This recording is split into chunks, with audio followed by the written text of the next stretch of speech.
This is Geek Gab with your hosts, Dorrinal and me, Daddy Warpig. We are back. I should have taken a bigger sip of water before the show started. My throat just suddenly folded up on me. It totally threw you off your rhythm. Oh, that's okay. I'm still pumped. It totally threw me off my ability to speak words. I was literally trying to say things and the sound wasn't coming out. Does that qualify as technical problems? Yes. Like, the vocal cords just shut down. I'm like, things are supposed to be coming. Nothing's coming. We have to keep on top of that, DW. That's literally what we're here for, is to speak words. I actually went out and got fresh, new, ice cold water. I was taking sips. Man, I was on top of this. I was on my game. Oh, you blew it. What I really need to do is learn how to do that drill sergeant stuff that that he does at the beginning of Full Metal Jacket.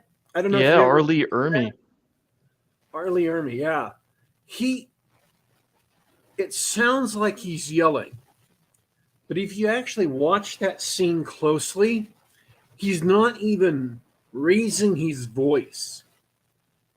He's almost whispering. He's actually saying things in a really soft voice so he doesn't strain his vocal cords. It's insane. But he gives the impression of yelling through intensity.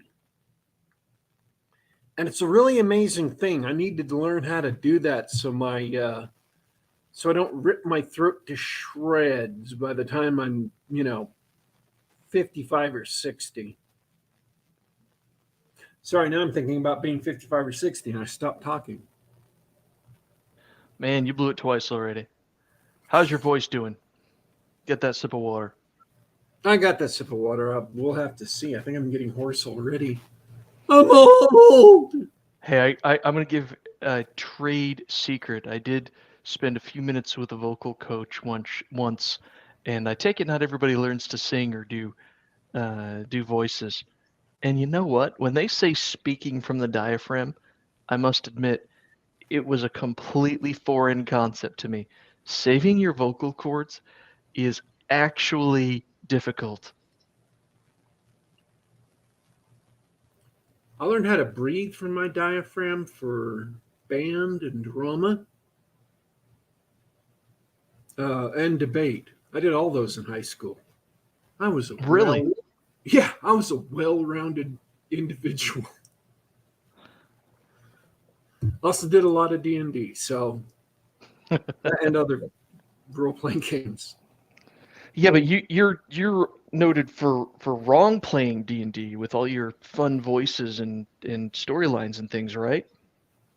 Yeah, I explained this to our friend Brian the last time I talked to him. He's like, "How did you set up a campaign storyline?" And I'm like, "I didn't set up a campaign storyline.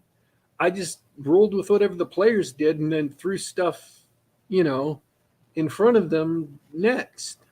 If I had set up a campaign storyline, I don't know how I would have gone about implementing it, because nothing I could have done would have been as crazy as the things the players came up with. Nothing. I mean, like Ed, who was a friend of ours, who was in the Methepolis campaign, 18 and 19 years ago, I believe. Sounds about right. He always took advantage of opportunities to set up mercantile situations, that is, trading situations. Because you guys would run across places that had something unique and cool, and had always arranged to have it shipped with people you knew who had ships, and then take a percentage off the top. So other people were doing the work, but you guys were getting paid. And I could have, if I was being stickler for 3E's wealth by level, just said, no, you can't do that. I'm not going to let you have the money. But it's like, no, you guys were being creative.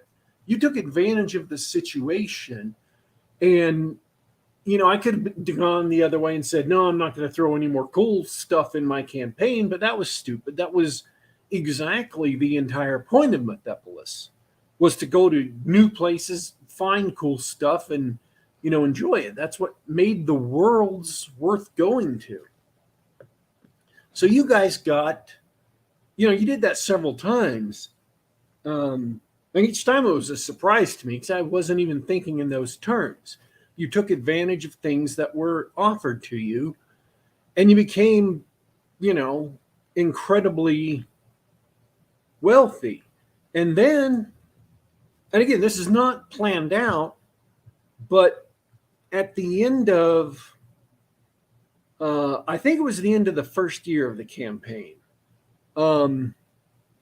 it turned out you guys blew all your wealth in saving half a continent from starving to death, because you set up another mercantile opportunity to buy vast amounts of food from a place that had food, to take it to this continent that had been so devastated by war, they didn't have crops. They didn't have food at all. Now, I don't know how you would have set that up as a campaign without heavy amounts of, just so much railroading that it wouldn't have been any fun.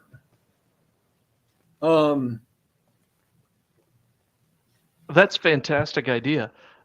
Two things come to mind. The first thing is that the opportunities were there not only because you may have presented them, but because the player thought of them. And a lot of things players think to ask, oh, what is such and such here? Like, how much do these things cost? And so on and so forth. And I think those are the two ingredients. You need to have people who actually think like that. And to do that, you need the incentives to work.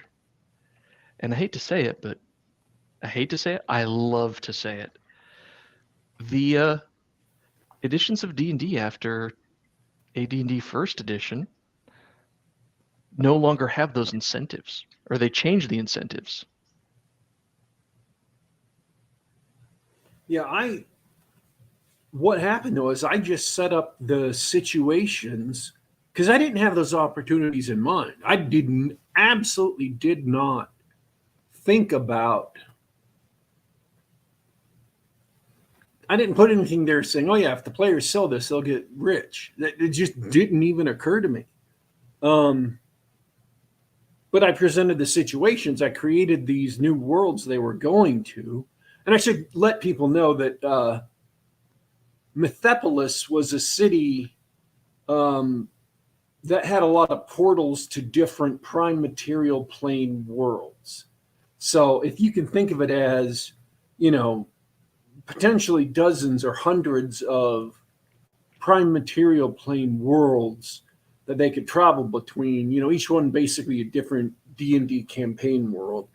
They went to, many of them, but Methepolis was in the primary campaign world where they spent a lot of time too. And they got very heavily involved with the problems of the main campaign world, but also went to these other worlds and many of the characters in the campaign came from other campaign worlds.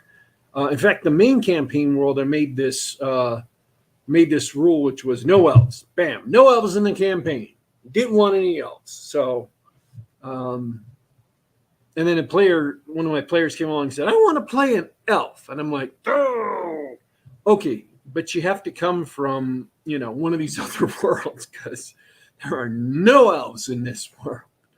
And I have to point out, like, this is when we were younger, and before we learned the appropriate answer to that demand is no. No elves allowed, no fun allowed. But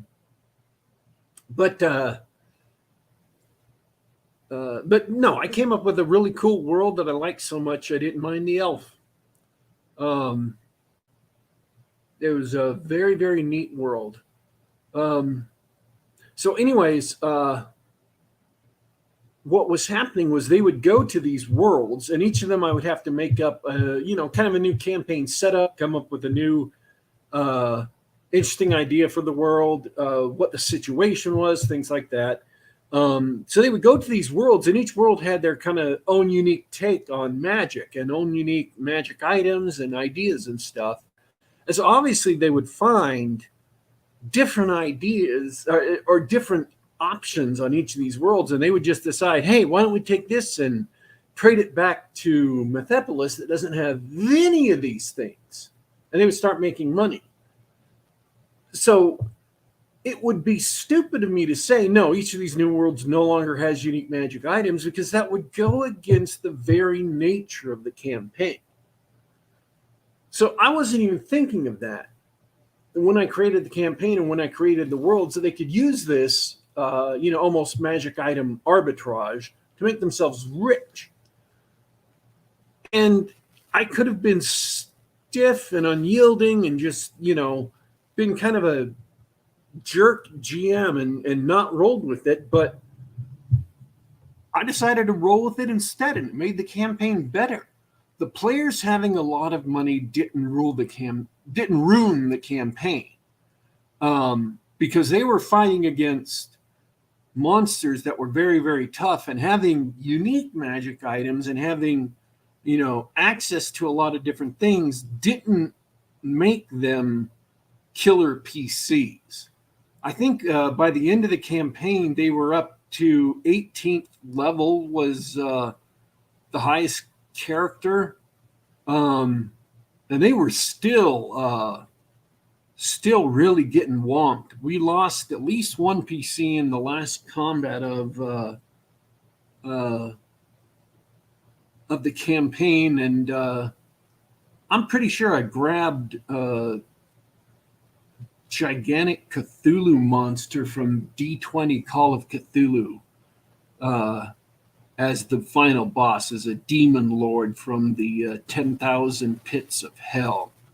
And that's who they fought. Their mage was so useless with his spells against it, he was having to take all his higher level spells and cast them as magic missiles. He was throwing away 3rd level spells and 4th level spells to use as magic missiles, because that was the only thing that was damaging the creature. So yeah, they were in a pickle, and they lost at least one character before they killed it. The good thing was it was a demon creature. It had been summoned to the prime material plane, so if they killed it here, its death was permanent. So at the end of the campaign, they did something significant. And they had worked up to it over a couple of years of playing. And at the end of the first year of the campaign, they saved half an entire continent from starving to death. So all that money went into going into some of these worlds that they had made mercantile contact with. They'd built up these contacts with and bringing in vast amounts of food on boats that they had brought over, flying airboats that hadn't been in Methepolis previously, and shipped them down to the continent to save people from this huge widespread famine. And the other thing they did, which became a running theme in the campaign, which again was absolutely not planned for, they never went to a town without deposing the mayor. Every single mayor they ever met ended up getting kicked out of his job for good reason, for one reason or another. They also never got into a bar brawl, ever. There's no money in it. The one time they almost got into a bar brawl, they had an enemy that was running for the doors of a bar to get away from them. And the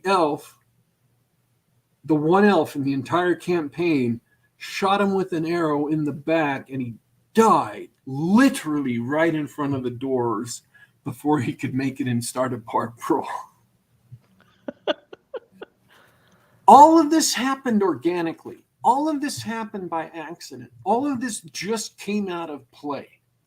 None of this was planned. None of this was a plot line. None of this was a story I planned out. The story of the campaign came from players doing stuff and me rolling with it and setting something up. So yeah, people can say, oh, and they have many times say, oh, Daddy Warpig, you have such great stories in your campaign. And no, I don't have stories. I don't plan anything out, except like in the Vegas sense. I'm going to say something here and I'm going to give something away. Yeah. We had an emergency on Thursday.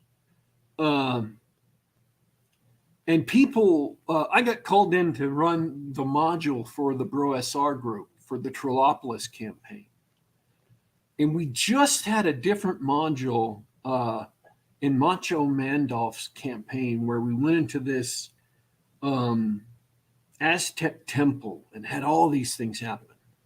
It was a great module.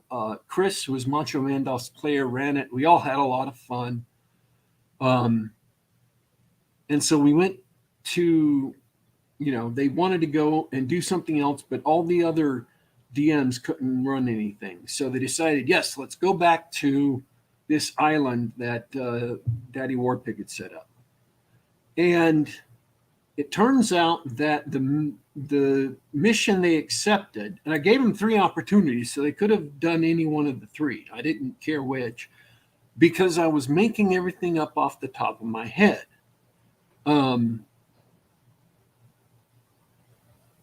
But again, I had some idea of what was going to happen because I had set up the skeleton of the idea back when I created the island. And so I already knew kind of what was there. And so I had a structure around which to improvise. So they go to the place where they're searching for it, and they found an Aztec temple, or at least a, Mesoamerican temple. And immediately they think that this is me riffing off of Chris's Aztec module. And what they didn't know is, when I first created this island, these specific place that they're going to was always going to be kind of, this Mesoamerican looking, kind of ziggurat-ish place. So it didn't have anything to do with Chris's module. It was just always going to be there. It was just pure luck that it happened to link up with Chris's. And so now there's a link between what Chris did and what I did in 2 different places. And so now there's a possibility that purely by coincidence in the backstory of the campaign somewhere, that there is a link between his temple and this temple because they're both Aztec temples. And so that's something that just came out of play. It's a little story campaign that nobody had any control over, that nobody meant to be, but was just there. I didn't intend it to be there. Chris didn't intend it to be there, but obviously it's there because the 2 things are there. So somebody may explore that in the future. People may learn more about it in the future. I love it. I love that that's how those things happen. Chat loves it. Chat hates elves, but I do want to bring up I do want to bring up a point. we don't have to belabor the point on elves. Yeah, Bradford ran a whole D&D game without.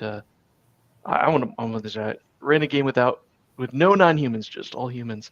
Screeched at for banning elves. Oh, he says online. That makes sense. I do not. Playing online with random players is a is a path fraught with danger. Elf lovers everywhere. The island and the archipelago it's in are all human. That was one of the things I set up because it's a pirate themed area. So everybody's human. And so the only non-humans that are there are the few that may have come over with a band of adventurers. They're red Martians from, the Barsoom books. We have Tharks up there in the north, so I said, why don't we put red Martians in it? And I plopped them on the island. They're the ones who hired people to come to the island. But yeah, no elves, no dwarves, no halflings, no nothing. The entire archipelago is just humans. Good for you. It's the way to build a world. Jeff Rose says, I look at campaign sets like the old Greyhawk in the first edition box set. I just have no concept of how people use them at all, much less get so attached to them. I think there's two answers there. I'll take a shot at the first one. Greyhawk was explicitly designed as or considered as a setting meant to drop into a game. In other words, it would be a great place to start. You could put Castle Greyhawk and whatever in your game. Do they all work that way? No, especially not the ones from second edition. They were meant as full-fledged, all-out games.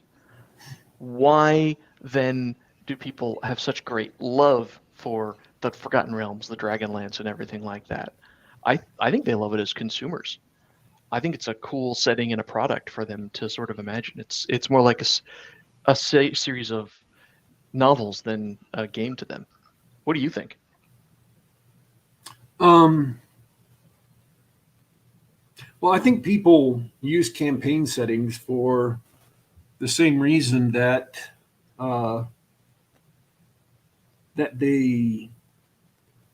two main reasons. One, they're there and they think that's how you run games.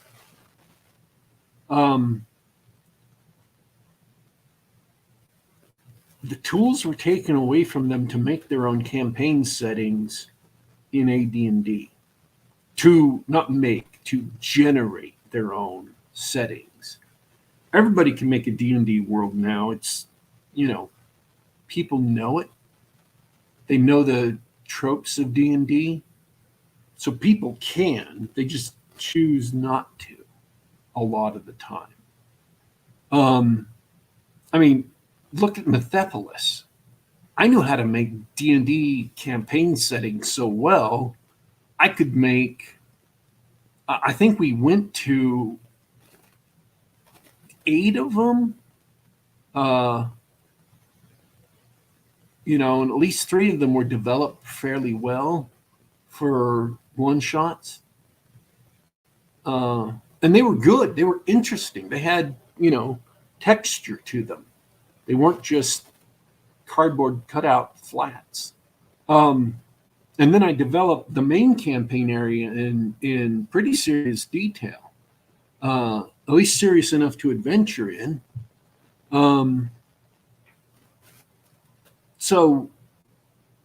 But what AD&D has in the Dungeon Master's Guide is a way to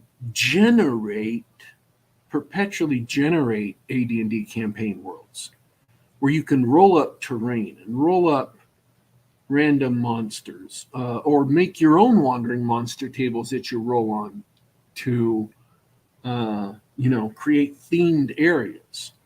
Because the random monsters you encounter on this island people are on, are different than what you're going to encounter in just a regular old wilderness area or a regular old dungeon. One of the things they ran into on Thursday was a giant zombie dinosaur. I've heard of that before. They had a 5th level cleric with them, though, so that wasn't. I gave him some boosts because of some things I know about, but he's still 5th level cleric can, get rid of zombies pretty easy, even with the boosts I gave him. So they sent that thing packing.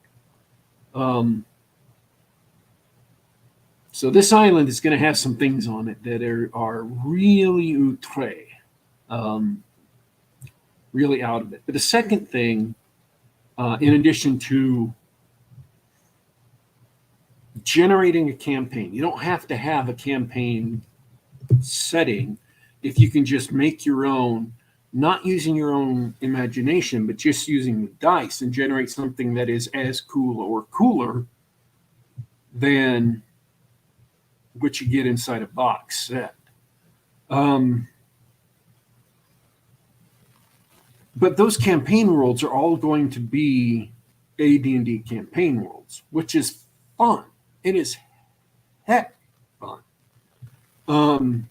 You're just going to have a lot of fun playing AD&D by the rules. But there are themed campaign worlds can be made, and you could even adjust the tables to generate themed campaign worlds.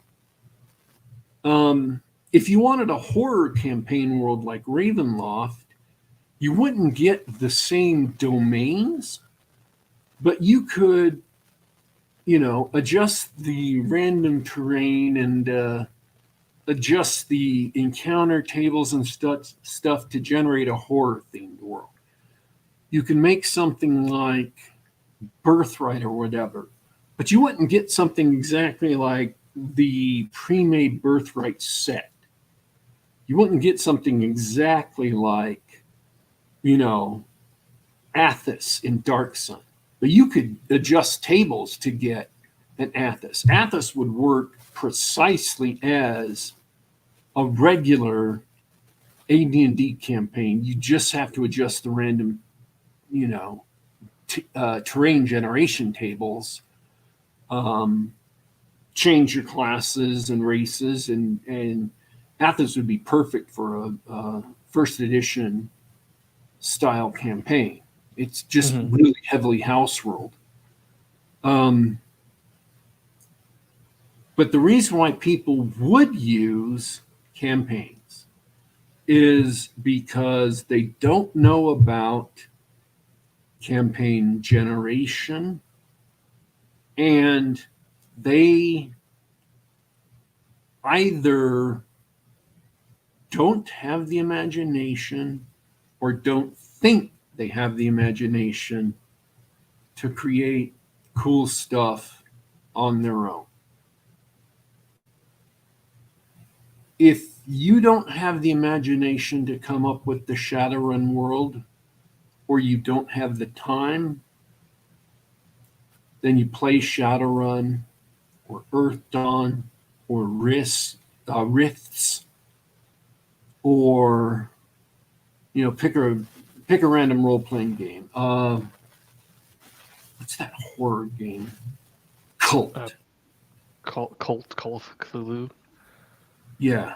If you don't have the imagination, or you think you don't have the imagination because you've never exercised your imagination, imagination gets stronger the more you read and experience diverse sources, and I mean diverse in its good original sense. Appendix N, right? Or just the old pulp stuff. In general, if you break out of the constraints of post-1980 fantasy and science fiction and post-1940 science fiction, really, you get your brain programmed with some new wild stuff, yeah, your imagination will get fed and you'll start coming up with really amazing things that are very, very different than what you're doing. And the more you exercise your imagination, the better your imagination will get. And you will be far better at coming up with a campaign world than you think. So one of the things the OSR has done that is good is they have games that they call them hex crawls in space. They're basically, random terrain generation. Oh yeah, classic gaming style in space. Go explore the galaxy. Yeah. I mean, you could duplicate Numenera, which is Monty Cook's, basically Jack Vance or New Sun books. Jack Vance's Dying Earth or New Sun books. Sorry, I really do know the difference between Gene Wolfe and Jack Vance. Please forgive me. Jack Vance's Dying Earth or Gene Wolfe's, book, The New Sun, done up as a campaign world with a really hideous, terrible, awful game system attached to it. You can use that campaign setting with a real system, or you could change that around and make it random terrain generation by making different terrain generation rules and make a campaign generator and generate infinite terrain with it. You don't have to depend on a boxed set or all these supplements. So people don't know that their brains can be trained and their skills can be practiced in their imagination. So, but at the same time, there are people who just have better imaginations and can better come up with things and better, more evocatively describe them. That's why we pay novelists to write novels for us, is because we're not as good novels for them. So yeah, there's a lot of people writing role-playing stuff right now, and it's great. It's a golden age of indie role-playing publishing, but there really are super great people at it, and if you find that best of the best, they're better than most people are going to come up with on their own. So that is a legitimate reason to buy a game or to buy a campaign setting, is some people really are super great at it.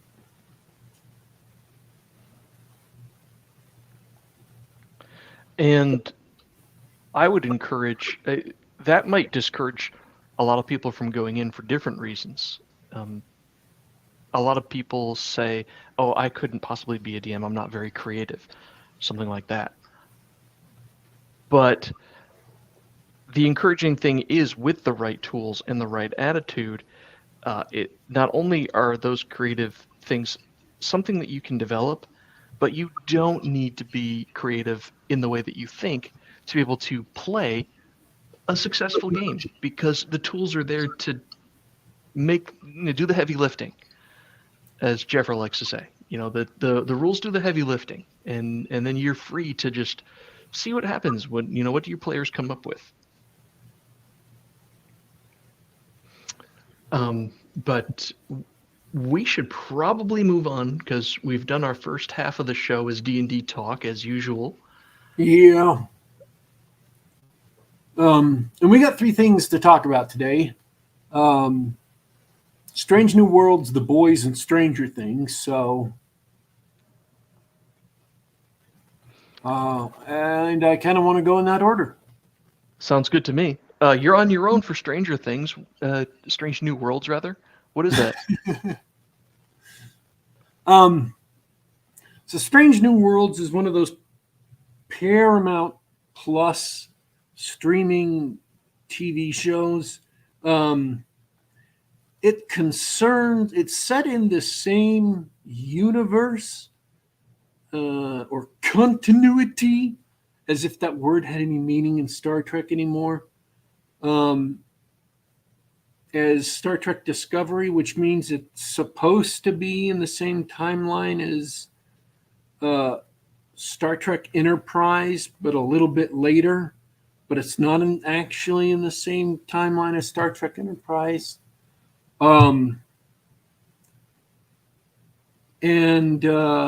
This ship and crew, it's the USS Enterprise with Spock on it, commanded by Christopher Pike and Number One, who was seen in the pilot for the original Star Trek series that was remade with a different crew. They switched from Christopher Pike to James T. Kirk, and then they chopped up the pilot.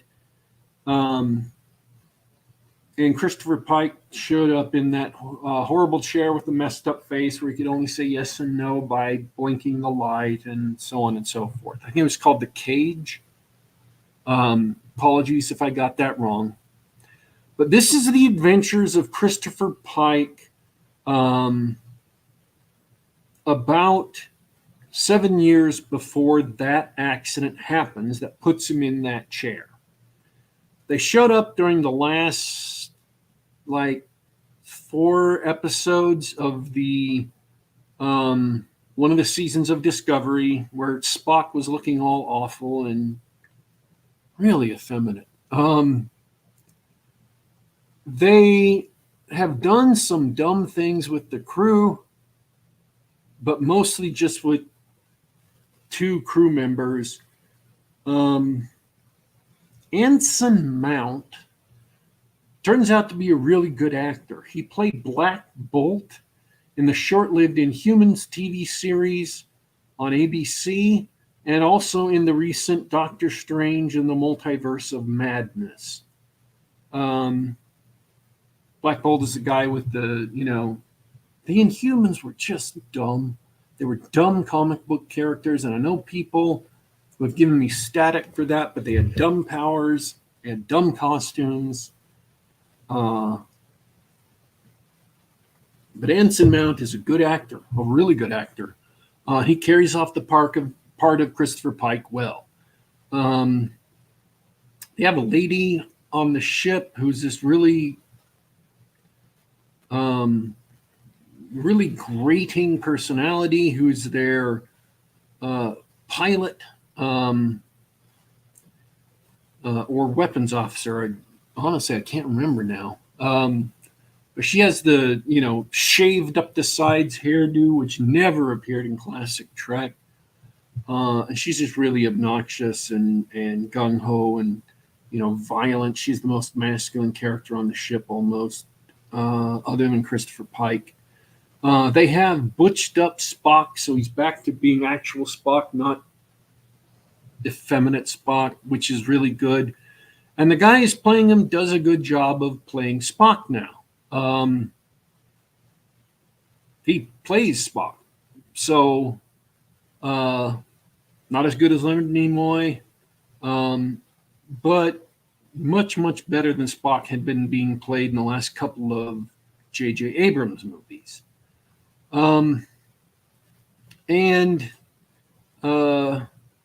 Mystique from the original X-Men movies. Who was that model whose name I can't remember right now? Rebecca Romaine. Rebecca Romaine is on the ship. She's playing the Majel Barrett role of Number One. And she does a really good job. Dumbest thing ever, they have a descendant of Khan Noonien Singh on the ship, and everybody knows about her and everybody knows about him. And this is where I scoff at continuity, even though Spock knew nothing about Khan Noonien Singh and had to search him up in the archives. He is right now serving on the ship. Right next to her, she's bridge crew. She's the security head on the ship. I'm just like, guys, yeah, so this is why I sneer at the term, it's in the same continuity as the original Star Trek. No, it's not. clearly Goldsman's traditional sneering at continuity is going on here still. It's not a bad series. It's a mediocre series for the most part. They have 3 good episodes. But it is not the absolute dumpster trash fire that Discovery is. It's far better than Discovery. It is not worth subscribing to Discovery Plus to see. This is not a must-see series. However, it's 10 episodes long. 3 of the episodes are good, including like the last 2 and 1 a little earlier in the season. If I feel motivated, I may look up the names of the episodes and put them in the notes or something. Someone had described it as being like Star Trek had a stroke and was learning how to Star Trek again. And maybe I'm feeling a little bit more generous for the series because the last 2 episodes were actually good episodes of not good Star Trek episodes, but good episodes of TV. They were enjoyable and watchable, which Star Trek Picard wasn't, which, Discovery wasn't, which Halo wasn't. And I've seen so many of these bad TV shows that I've gained an appreciation for something which is good. And even gain an appreciation for something which is all right. If you're looking for time to spend, it's all right. Don't pay for Paramount Plus to watch this show. I'm not telling you that. But if you already pay for Paramount Plus for one reason or another, then you could do worse than spending 10 hours watching this on Paramount Plus. Don't watch Discovery. Don't watch Picard. I beg of you. Save yourself. So that's my review of Strange New Worlds. It's okay. It's not great. Some of the episodes dip below okay. But there are 3 good episodes. Not great. Good. I'm not impressed. No, I'm not trying to impress you. I'm not telling you should be impressed. So let's go to the boys. Okay, yeah, I'm done with Star Trek. I've been for like 10 years now or more.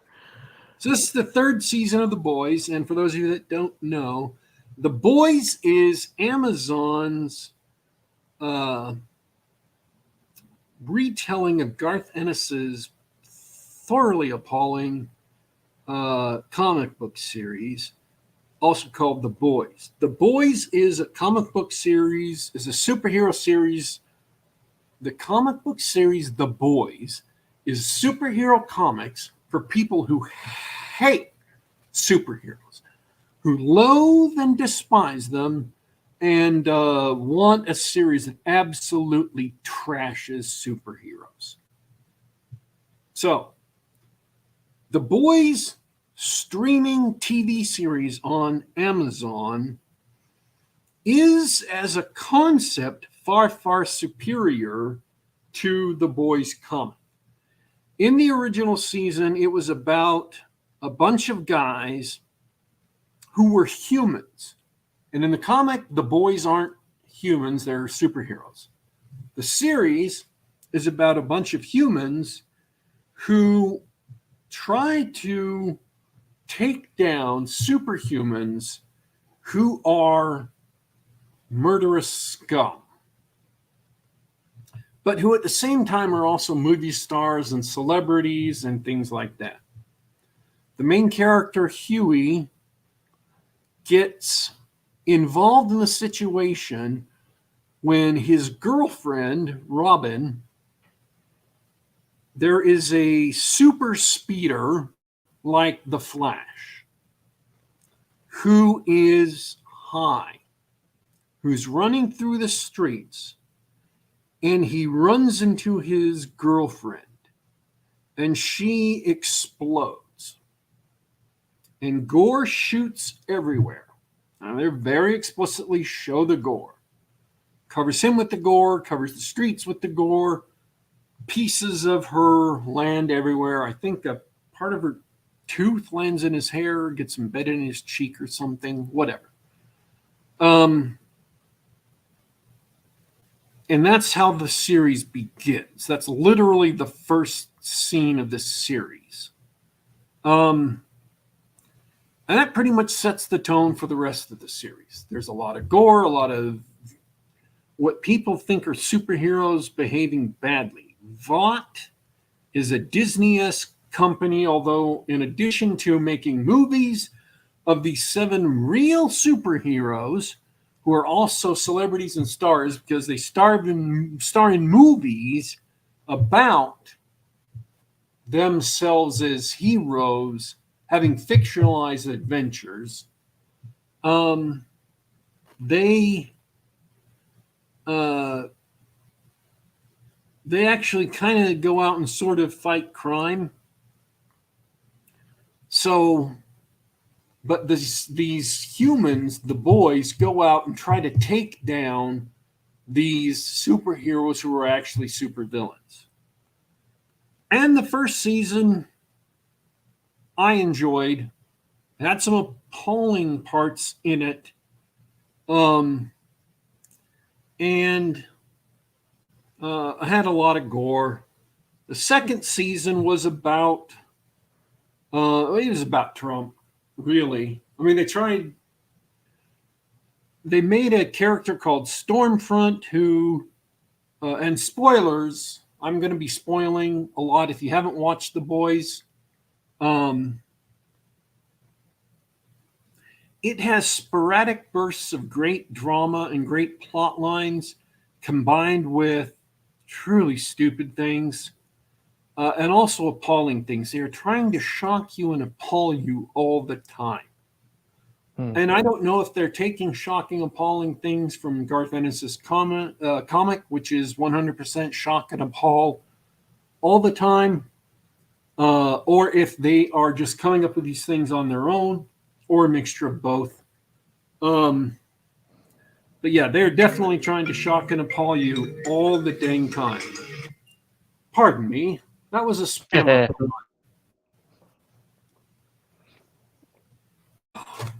I for one couldn't handle. I think I watched the first 2 episodes of season 2, and we talked about it on the show. It was just horrible.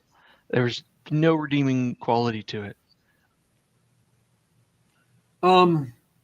Season 3 was even more horribler.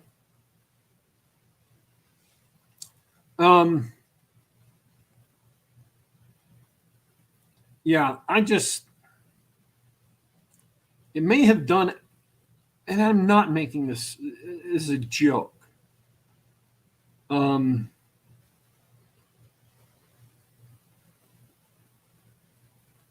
legitimately worried it may have done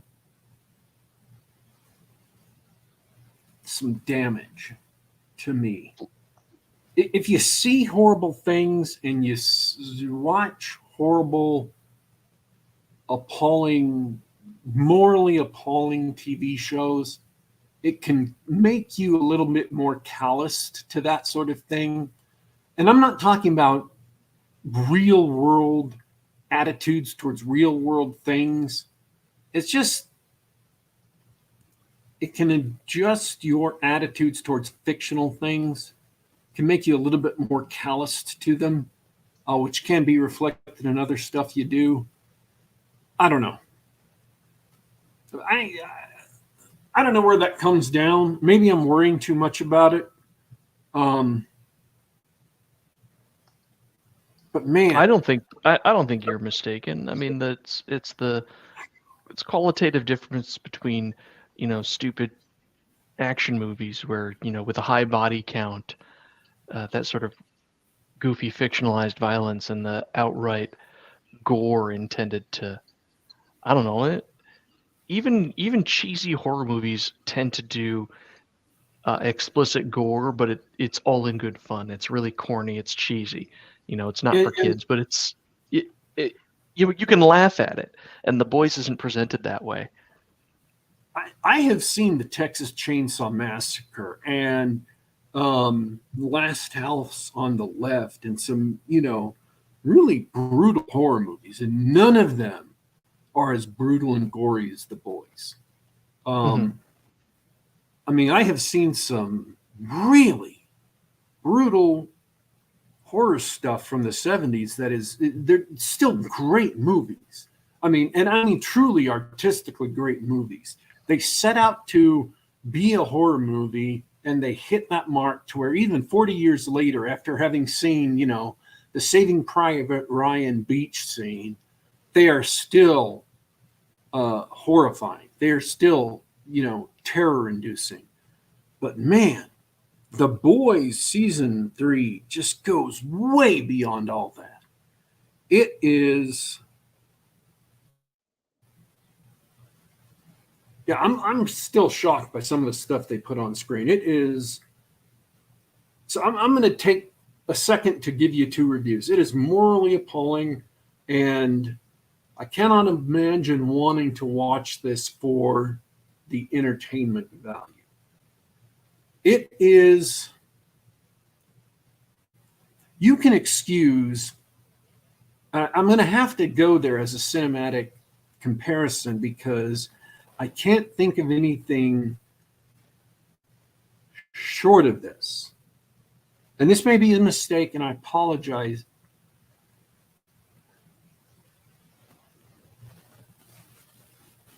Go ahead. Grim Dark. For the purposes of shocking the audience by being grim and dark, and it doesn't really have the moral weight to justify it. There is nothing about the movie that has the moral weight to justify how grim and dark it is. It is grim and dark about fundamentally a frothy premise that could be a good premise. You look at the Saving Private Ryan beach scene, and that is grim and dark and bloody and violent for a serious premise that is raiding the beach at Normandy. So it justifies its grim and darkness with a moral weight. And this movie does not justify, or this TV series does not justify its grimness and darkness and other ingredients because it's about what if Superman was evil. Which you can have a good comic book about that. Although it's overdone and tiresome. You can have a good... And this season, the first 2 seasons have been about what if Superman was evil. Fundamentally. The main character is Homelander, and the guy who plays Homelander delivers a compelling performance in all 3 seasons. And this season, his performance has been off the charts amazing. That's the other half of the review. I'll get that in just a sec. This season has also been about now, what if Captain America was evil? And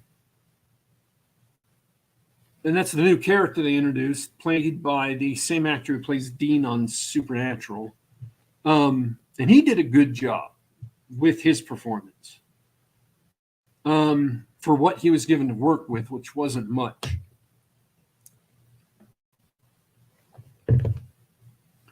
But fundamentally, that's a comic book premise,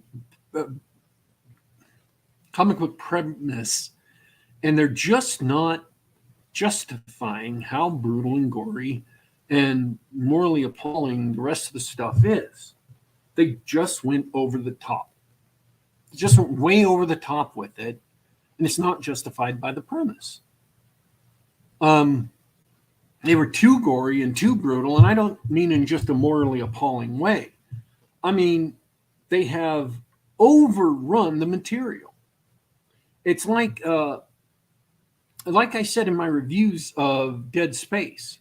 The first Dead Space, in the very first minutes of the very first scene, has a guy coming up to you and literally ripping his face all the way off his skull. It's just way too over the top. Horror movies that go way too over the top turn into comedies. It's a joke, a punchline. Yeah. And this doesn't become a joke and a punchline because it's not funny. But it just overstrips the premise of the show. It's no longer interesting. It's just deadening. It's just boring. The gore becomes it's not even sickening past a certain point. It's just boring. You're just like, oh, again? More?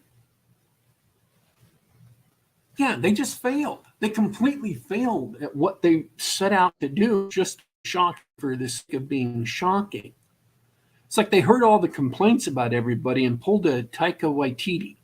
Taika Waititi heard all the people complaining about what he was doing with Thor and decided to just go 50 times further just to prove he could.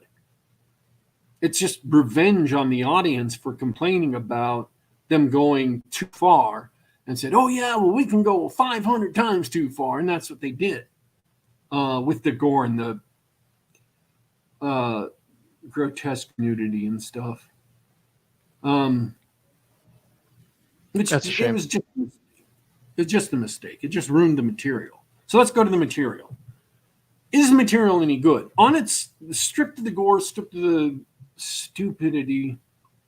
Yeah, actually the material is mostly good. Other than the pointless subplots with A-Train and the Deep, who are the lamest characters in the entire show. Other than the A-Train's use in the first season, he's been, treading water for seasons 2 and 3. Other than the Deep's use in season 2 and 3, he's been treading water. They're both lame characters. They both should have been permanently retired to like Cincinnati and New Jersey. Literally, the Deep was sent to Cincinnati season 2. He should have just stayed there. A-Train has family in New Jersey. He should have just been sent there at the end of the season and never seen from again, either of them. They're useless. They're useless characters. They had useless subplots. They're drag on the show. The one interesting character who should have been kept on the show, who had a lot of potential they haven't used, and that was Black Noir. Black Noir? His name is Black? Yes. Okay, just want to make sure I heard that right. Yeah, you did. You absolutely did. He's a spoof of 90s over the top, 90s over the top. Anti-heroes? Anti-heroes, yeah. He heals like, he's basically Deadpool Wolverine with a black costume, only he never talks. Okay. So he's always brooding. And he's a fun character that way because he's always brooding, because he can't talk. He can't do anything but brood. He's forced to brood. Literally forced to brood. He's a spoof of brooders. That's what's fun about him. In the last couple episodes of the season, you see things from his side of things, and it's hilarious. They shortchanged a lot of the characters this season, but even so, those actors deliver good performances. Homelander is given a lot of material to work with, and the actor knocks it out of the park. If you didn't hate the character so much and want to see him die in a fire, he makes a perfect villain because you want to see him die so much. There has to be a satisfactory, I'm not saying there will be, there has to be a satisfactory finish to that arc because he deserves to die so much. And they keep on trying to make him a sympathetic villain, but they can't succeed because he's just so villainous. He's just evil. He's just so awful to everyone around him and the entire human race. And they're like, oh, look, he has a son and he loves his son. And like, no, he has no love with him. He's incapable of showing love. You can't make him sympathetic at this point. He's evil. Queen Maeve, they've given a 2-season long redemption arc, and she actually pulls it off, but they chump out in the last episode with what is her ultimate redemption. They chump out with what's going on with evil Captain America. They just, for all the gore and other things that happen, they pull their punches in the last episode and they chump out on it. And I'm like, you losers. Seriously. I mean, if you're going to prove how far you can go, and you can't even go that far with the drama, you can't even, you walk up to the finish line and then you just like, oh, we didn't mean it. Not like that. Losers. Have the balls to go where your script is meant to go. I don't mean even awful. That wouldn't have been an awful ending. That would have been a good ending. They're getting all GRRM with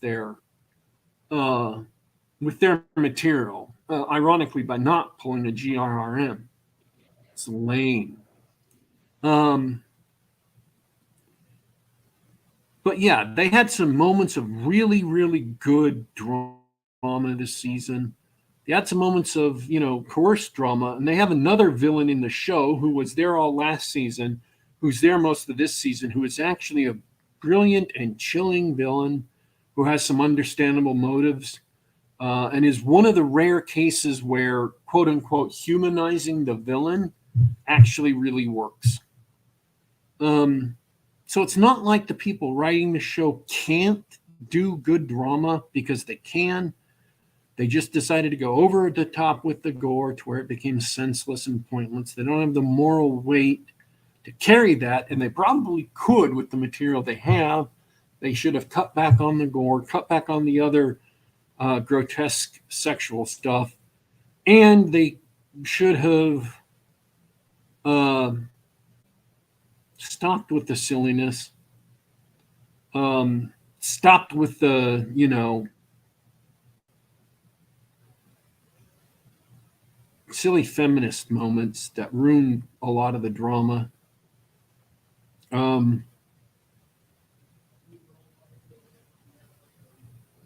Yeah. All right. So it's deeply flawed, setting aside the gore and grotesque sexual stuff. I don't know how people would normally make it past like the first half hour of the first episode if they weren't, bound, set, and determined to watch it for reviews. I wouldn't have if I weren't watching it for the show. That's my review of The Boys. Sounds fair.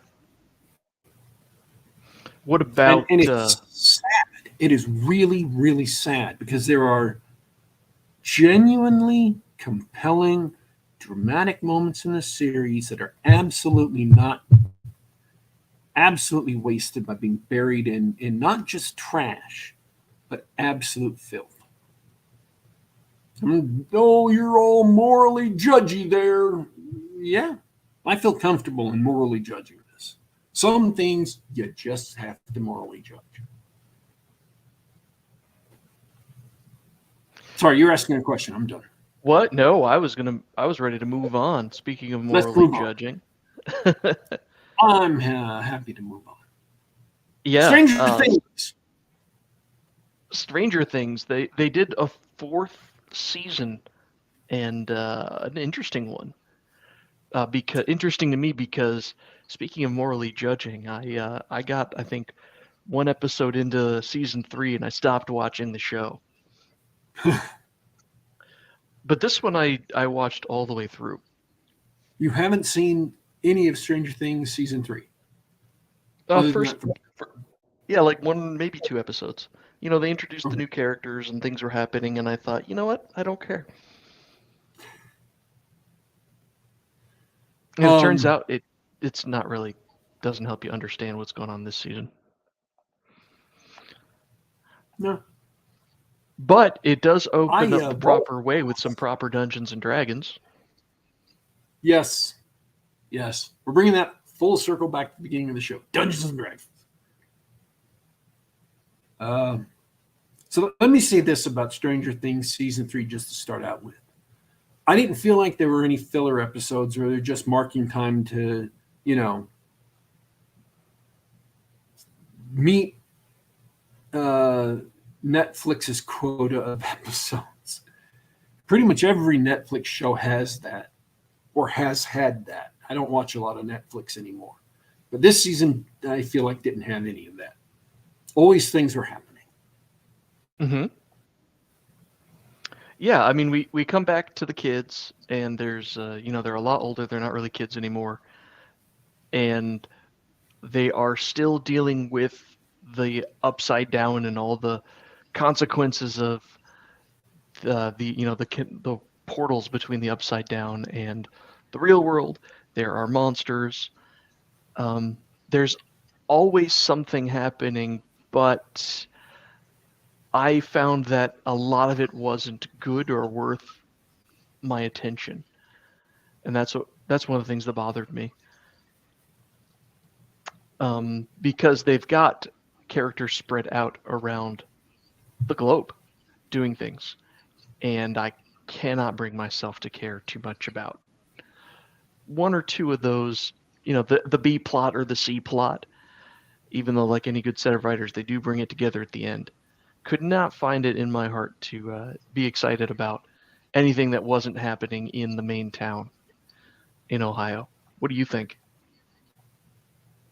I think, and I only realized this in retrospect, so I think it was kind of funny in retrospect. After the sheriff got up, the actor who plays the sheriff got up when they were getting their award and made his big political speech. And if you saw the mom, the actress who plays the mom, standing there beside him, looking all befuddled, like, why is he making this big political speech? This is not what we're here for. If you remember that moment a few years back, he spends, and I don't care. We're going to do some spoilers. If you haven't seen it, spoilers are all across the internet. I don't think you can avoid being spoiled at this point. I had a very major event spoiled for me. So, warning, spoilers for season 4 of Stranger Things. He spends this entire season being tortured in one way or another. Like every single episode. Yep. He's being beaten or having bones broken or, whatever. And I'm just thinking, man, somebody's getting revenge for that political speech. They're just, somebody wanted to see that guy getting the hell beaten out of him over and over and over.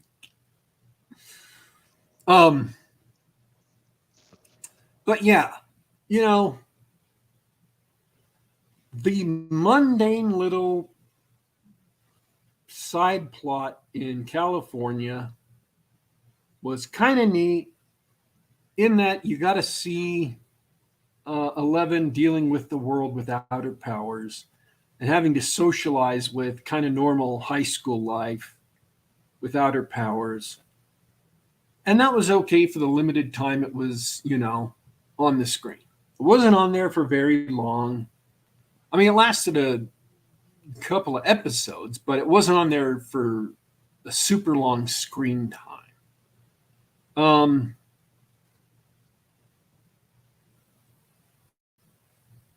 The road trip was a little long.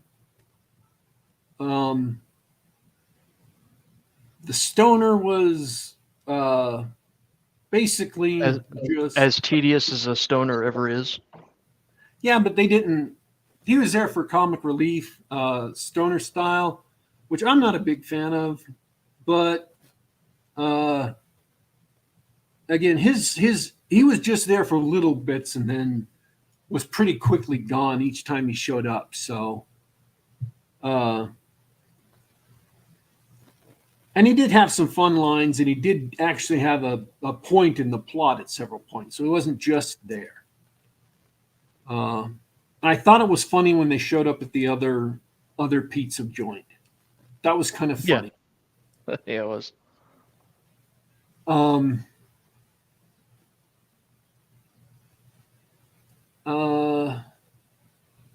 So yeah, I mean the other plots were basically there to give the other characters something to do because they had so many cast members that they hadn't been willing to fully retire or just let.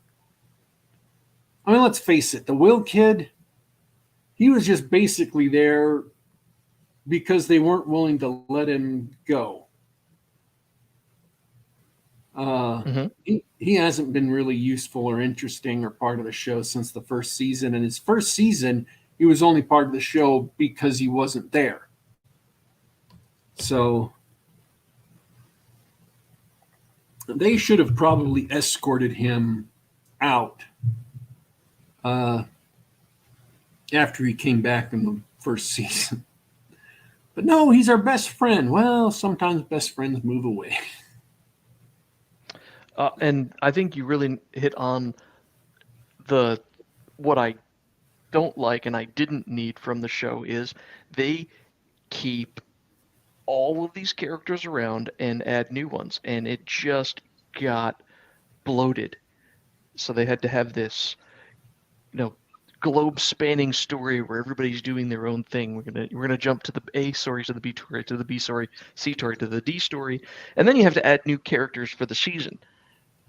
Eddie Munson, the Dungeon Master, is in the picture we used for the show.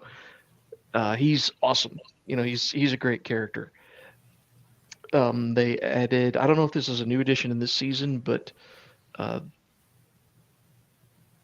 the daughter of Ethan Hawke and Uma Thurman. Oh no, she was all there during the third season. Oh, yeah, I didn't get that far. I'm so glad I didn't. Easily the worst character in the show. In a show full of anachronisms, the obnoxious blabbermouth lesbian who talks like Millennial or Juno Ellen Page from Juno, right? That's absolutely the worst. Easily the worst thing about the show, even worse than the useless Will from the first season. Terrible bloated cast. But go ahead. That character didn't have. They gave her things to do, but it was mostly busy work. I mean, at one point, they needed something to happen, and they literally had her run off screen for no reason.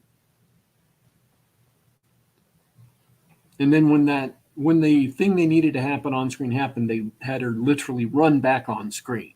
I mean, you could watch them just get rid of her because she was so useless. Yeah, it's like you said, they could have had a better, tighter, more interesting show if they had just accepted the loss of some of these characters. Do it lazy, like, oh, where's so and so? Oh, he's off helping relief efforts in Costa Rica or something, or I don't know. He's off to college or something. We didn't need a side story for everybody. Yeah, in season 3, it's a lot of it's set in a mall, and Steve the Harrington is working at. Basically, it's that hot dog place. Only they sell like frozen yogurt, and she was his coworker. She's supposed to be really, really smart, so she helped them figure some things out. But then Dustin is the really, really smart one this season, so she didn't have anything to do because Dustin got all the genius this season. Yep. Like what can I say? What's good? Like they had the winning formula, the television's coolest title sequence and title theme. Cast of characters, like the kids were fun to watch, interact, and everything like that, except for, what's his name? Finn? I don't know. Can't stand that guy, but whatever. But they had a winning formula, interesting thing, fun things happened. The 80s nostalgia was sort of, it was half-assed, right? But it was fun. And they had a lot of fun and a lot of things going on this season. The monsters, the threats. If you're a D&D player, my brother and I jumped up when they went to the Underdark and got attacked by a bunch of sturges. We're like, yeah, we know what those are, right? And a lot of the stuff that happened was fun. Like, there was a lot of fun stuff to watch. And so I made it through the season because I didn't let myself get bogged down by the mistakes and things.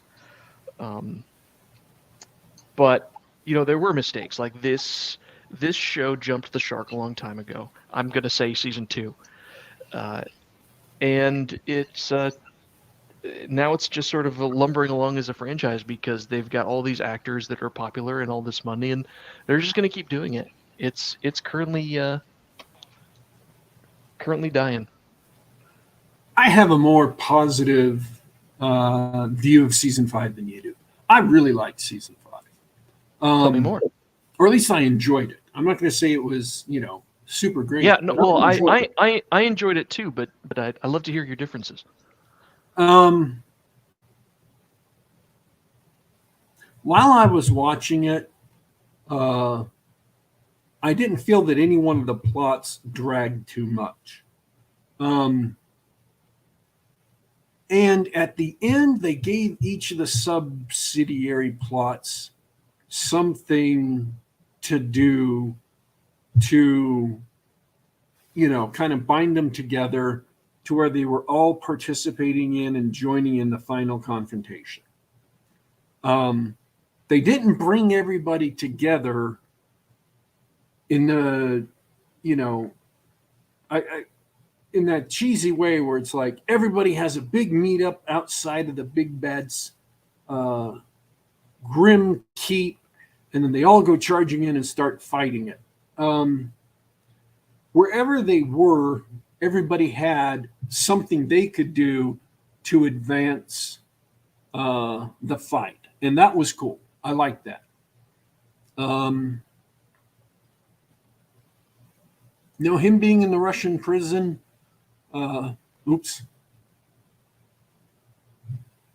Spoiler, sorry. I guess that has something to do with the ending of the 3rd season anyway, so. Oh, right. Spoiler. The last episode of the 3rd season showed him being hauled into a Russian prison. So that's actually not a spoiler. We just didn't know how he survived. Lamest survival ever. Oh, they could have come up with something so much better. I could have come up with something so much better. It's similar to the 1st season for me. On the one hand, I did not care at all about anything that happened in the Russian prison. On the other hand, it was some of the most enjoyable parts was watching him get tortured and then try and be action hero again. Yeah. I did enjoy a lot of the stuff in the Russian prison, so they made it entertaining at least. It didn't have a lot to do with the rest of everybody, but each of them were, each of them had their own thread that were pretty much deliberately almost, isolated, like hermetically sealed from each other, so they couldn't interact. And I really enjoyed watching it. I would have watched it anyway, even if I wasn't watching it for the show. There was nothing about it that would have made me turn it off or run away screaming. And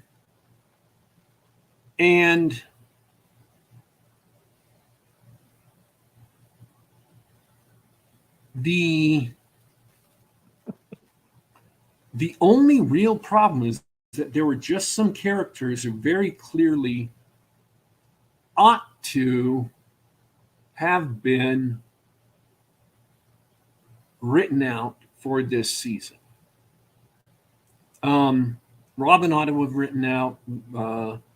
Will ought to have been written out. Max was completely useless during the third season, but she had a great role this time around, and was actually interesting, and they did interesting things with their character, and they did all the stuff they should have done in the third season with her character in this season. And the basketball star, awful. I liked him. Well, yeah, great character. Awful what they did with him. And you knew they were going to do it the whole time. I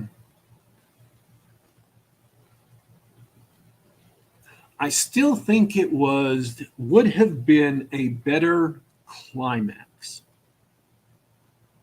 if they're talking about who was getting selected by the big bad and why, right? Mm-hmm. If the big bad had switched not to Max, but to the other guy who suddenly showed up, because he had at least as much on his, Conscience.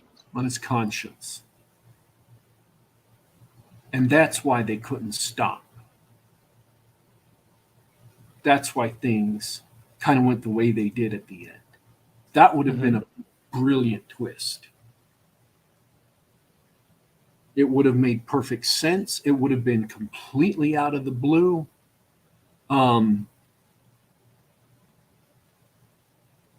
It would have been so surprising to find out that he was just toying with them, that just like the guy in the asylum escaped, she had escaped and couldn't be, attacked again. But this guy was perfectly set up to be attacked. And that's why everything fell apart. That would have been much better. Yeah, that would have been a brilliant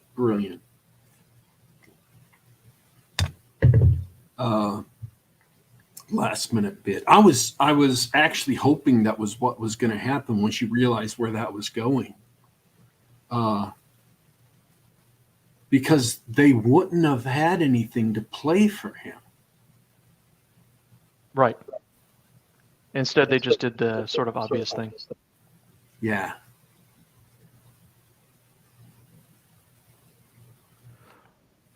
Yes, the ending actually was very weak. I wasn't satisfied by it, but it was fun to watch. I thought it was enjoyable. The problems are there. They not only did they not fix them since the second season, they're worse. So I thought this season was better than every other season except the first. And it may have even been better than the first because it's been a long time since I've seen the first. Yeah, I mean, I doubt that. I don't think there's a reason to watch anything besides the first. But it's definitely better than season 2, and season 3 was so bad I didn't watch it. So I don't think I don't think you have an opinion that is controversial here. I loved the way Dustin was the genius. Maybe that was a little bit over the top, but he kept on figuring things out, and it seemed completely plausible that he could do that. I liked the little side trip to visit his girlfriend, and if you're gonna bring back a character to bloat the cast, that's how you should do it. Mm-hmm. Stop in, have a quick visit that's interesting and fun. They used Argyle appropriately in that visit. I don't know if you noticed this, but they had the two female characters were deliberately made up like 80s stars. The one sister in that scene looks like the crazy girl in The Breakfast Club, and the bandmate was made up to look like Molly Ringwald. Yep. So those were fun little nods they put in. And I thought the thing that they did with the portal in Eddie Munson's trailer was great. I loved that. That was interesting. And it was better than how I've seen similar situations handled in other places. I thought it was neat. I think Eddie deserved better, but what are you going to do? Yep. It is what it is. I wish it would have been someone else. That's all I'm saying. So even like half the cast. Yeah. There's so many other people that are superfluous to demands or extraneous to demand that,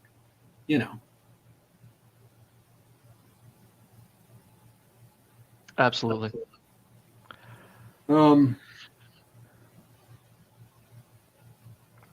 Yeah, I thoroughly enjoyed it. I would recommend people watch it.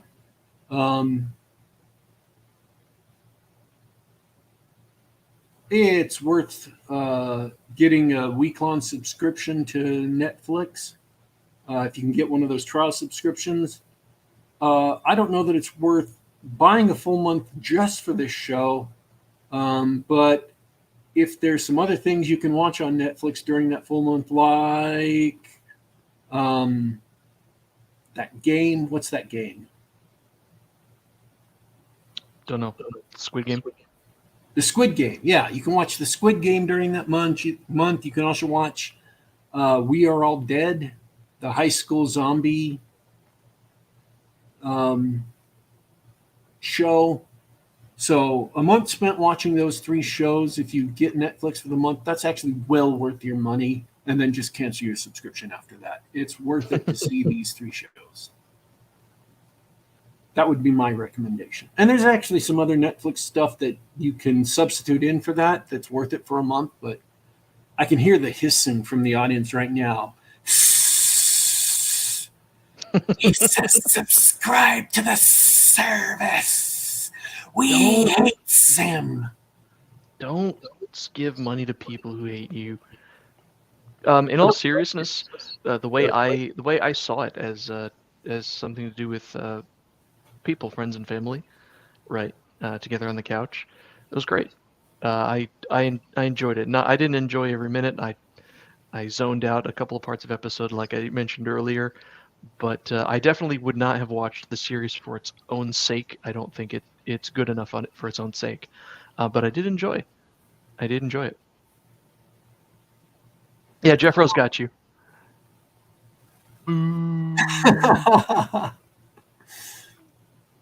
All right. That's it for Stranger Things. I really did enjoy it, far better than seasons 3 and 2.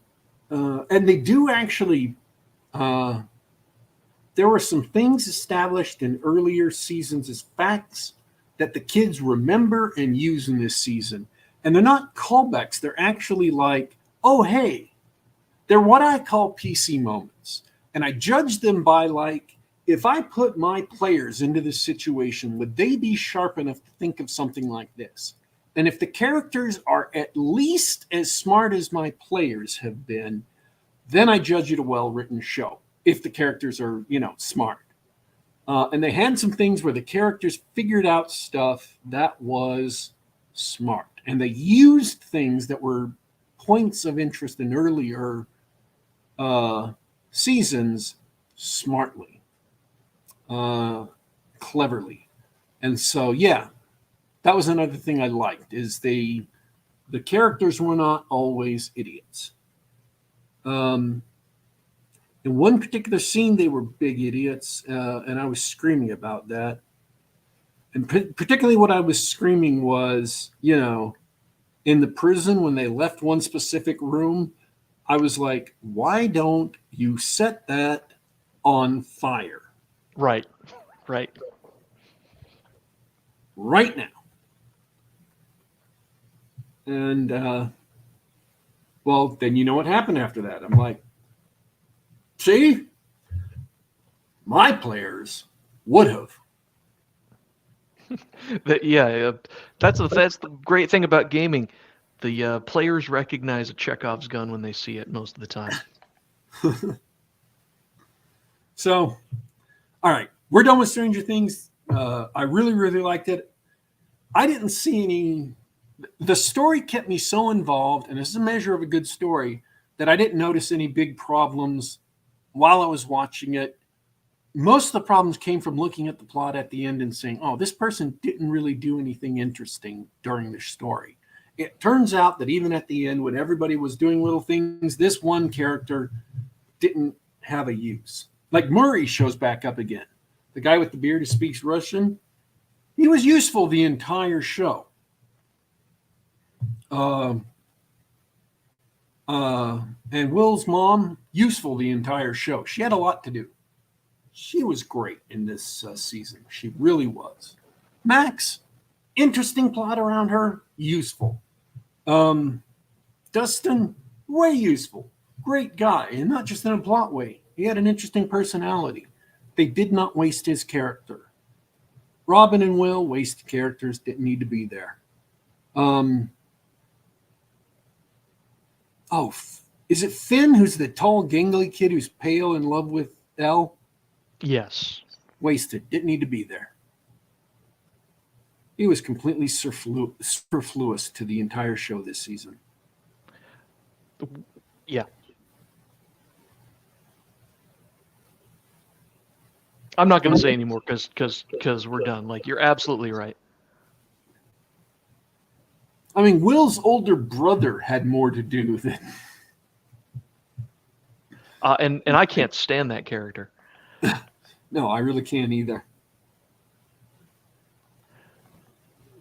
And he didn't even have his plot line was basically completely unfinished. He ended the entire season where he began at that. They didn't give him anything to do, really, except a little bit, but he still had more to do than Finn. And man, he ended the series right where he began. It was really sad. Mm-hmm.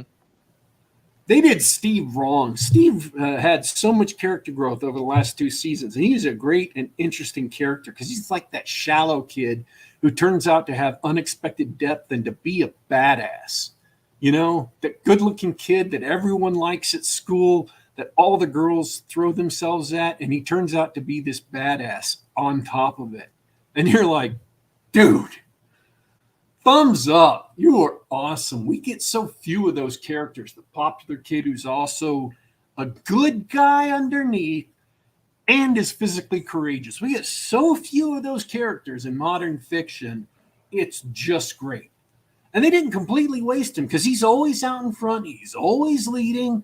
You know, he got his Hulk moment on in one of the episodes where those things are attacking and he grabs it and slams it to one side and slams it to the other and slams it back until he kills it. And this is after he gets swarmed by those things and they're tearing him up. And you're just like, dude, Steve's a badass. And that's great to see. That's a classic hero. And so, yeah, it's great to have that character in there. And they didn't give him quite his due, but he got a lot of great stuff in. So, yeah, not a wasted character this season. Robin, the super genius, kind of wasted. She wasn't really allowed to be a super genius except for a few times. But yeah, they are not big problems you noticed, or I noticed while I was watching the show. It was just mostly at the end looking back on it. I'm like, oh yeah. All right, we're done. It's right after the sunset. Right off into the sunset. You got our recommendations. You know if you want to watch it or not. That was a fun show. Actually, it was good to catch up on D&D and other stuff like that. I never get tired of talking about game design. I never get tired of hanging out with you and the chat. I love you guys, and I hope everybody listening later got some interesting conversation and insight from us today. And I hope to see you guys again soon. I'm done for this week, Daddy Warpig. Take it away. Well, I've been sipping all through the show, so let's see if my throat works now. All right, ladies and gentlemen, we want to thank everybody who showed up to listen live and participate in the chat, and we want to thank everybody who's going to listen later. Remember, you can show up and participate in the chat by going to youtube.com/geekgab. Once again, that's youtube.com/geekgab. We are here just about every week, 2 p.m. Eastern, 11 a.m. Pacific, and you can catch more awesome and interesting content with us, your fabulous hosts, and also the amazingly intelligent and unusually attractive members of our audience. Or if you live in a time zone where you unfortunately cannot catch us live, you can listen to us on the Google Play Store, on the Apple iTunes Store, or on SoundCloud.com. Subscribe to us there. You can just do a search for Geek Gab, and we are available on the device of your choice, or to download to your computer or listen live on the web. By the way, folks, we are signing out for today, but don't you worry, don't you fret. We will be back.